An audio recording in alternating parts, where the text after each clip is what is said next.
सिल्वा से मिलने के बाद जेनी कुछ ठीक महसूस कर रही थी, लेकिन फादर को यह समझ में आ गया था कि जेनी की प्रॉब्लम केवल दिमागी नहीं है बल्कि उससे बहुत गहरी है। रुद्र भी जेनी को लेकर काफी परेशान था, लेकिन जेनी, उस पर तो एक अलग ही किस्म का नशा छाया हुआ था जिसके बाद वो अपने आप में नहीं थी। और उस रात भी वही हुआ। रात को सोने के बाद जेनी अचानक उठी और नींद में चलने लगी, और बदकिस्मती से उस रात भी घर के दरवाजे पर ताला नहीं लगा हुआ था। और बस जेनी बाहर निकलकर समंदर के किनारे पहुंच गई। कहाँ हो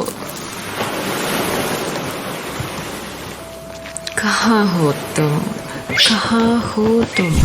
Jennifer, my darling, I have been waiting for you.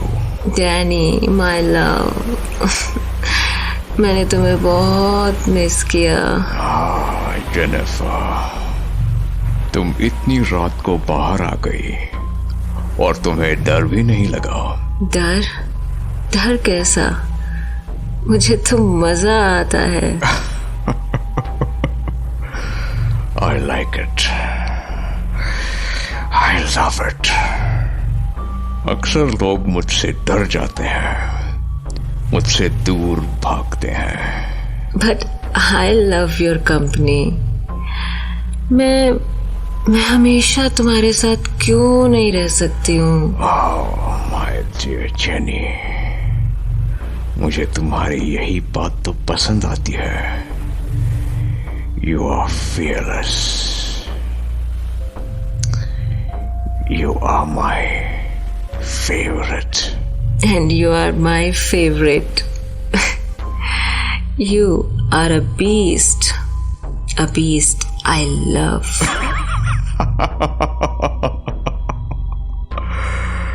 तुमने सही कहा। I am a beast. I am a wolf. I am a bat. I am fear. And you are fearless. And I love it. I love you the most.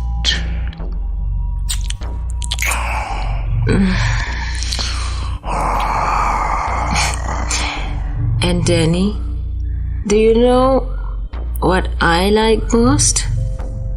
क्या तुम जानना चाहते हो? Yes. Sure, my darling. Sure. तुम्हें क्या पसंद है? I like that the most. वो आसमान में उड़ना, उड़कर दूर तक चले जाना मुझे बहुत पसंद है। मैं भी चाहती हूँ कि सब कुछ छोड़कर बस उड़ती चली जाऊं, सबसे दूर, हवा में, आसमान में। क्या हुआ? हंस क्यों रहे हो? जेनिफर, मुझे तुम्हारी यही बात तो पसंद आती है। लोग डरते हैं चमगादड़ से, और तुम्हें यही बात पसंद है। तुम औरों से बहुत अलग हो। वैसे तुम्हें पता है, काली रात में काले रंग का चमगादड़, ये नजारा देखने वालों की सांसें रुक जाती है। लेकिन मुझे तो मजा आता है। Because you are fearless. अब मुझे ले चलो आसमान में, ऊंचाइयों पर। मैं फिर से महसूस करना चाहती हूँ वो एहसास जब पहली बार तुम मुझसे यहाँ मिलने आए थे। उस वक्त भी तुम बिल्कुल नहीं डरी थी। The day when I sucked your blood. Yes. Come here and please taste me.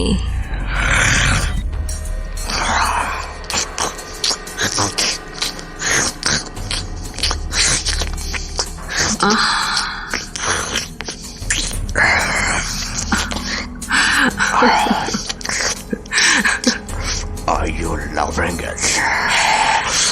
Yes, a lot. अब मुझे आसमान में ले चलो please. Sure, my dear Jenny.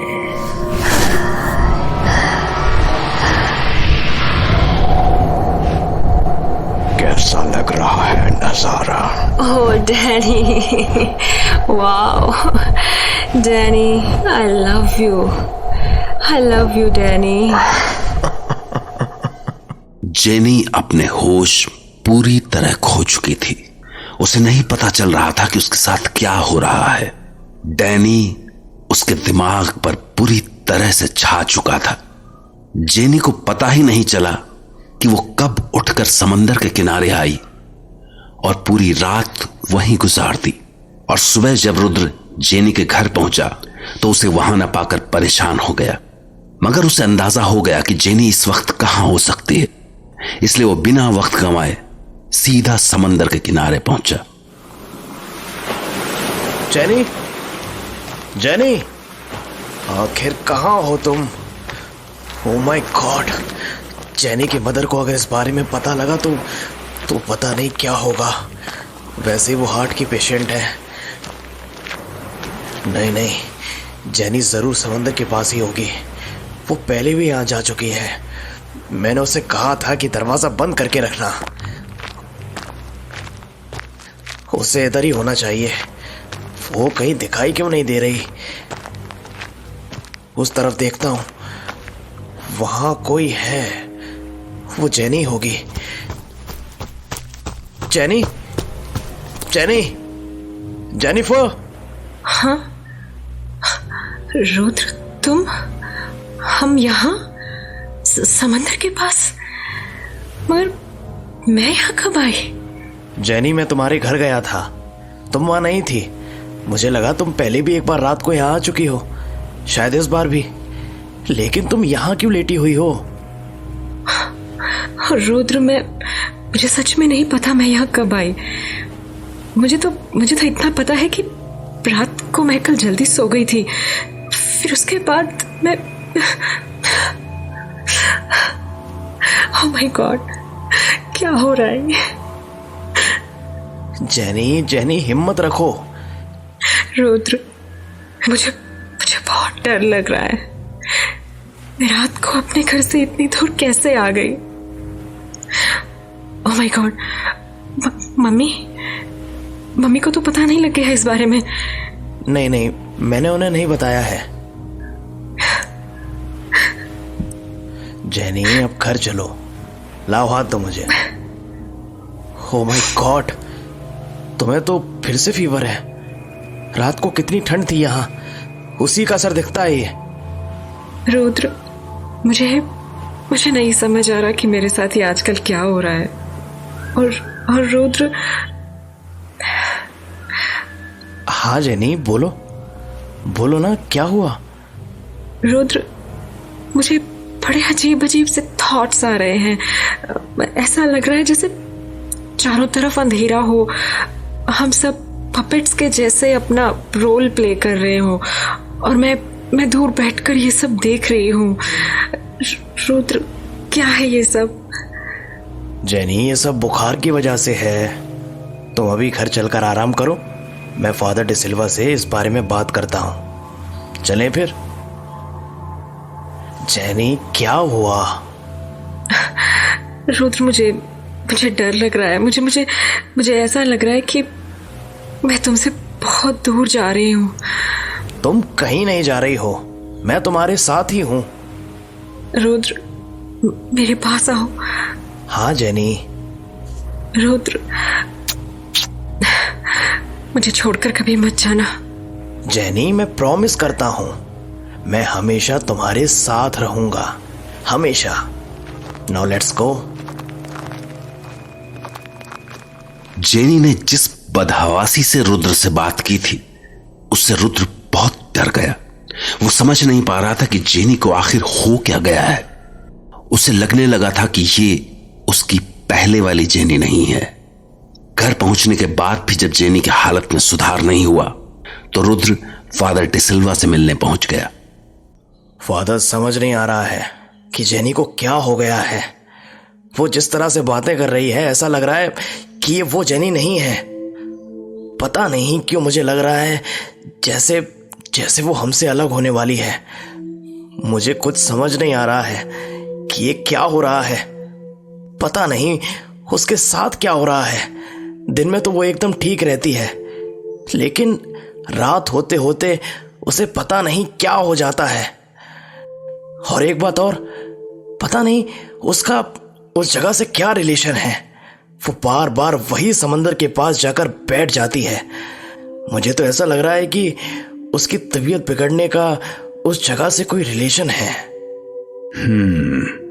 Okay, अभी फीवर है उसे? फीवर थोड़ा कम हुआ है, बाकी कोई इम्प्रूवमेंट नहीं है। ऐसा लग रहा था उसे सांस लेने में भी प्रॉब्लम है।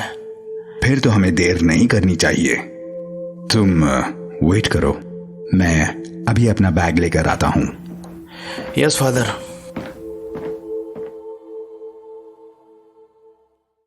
जेनी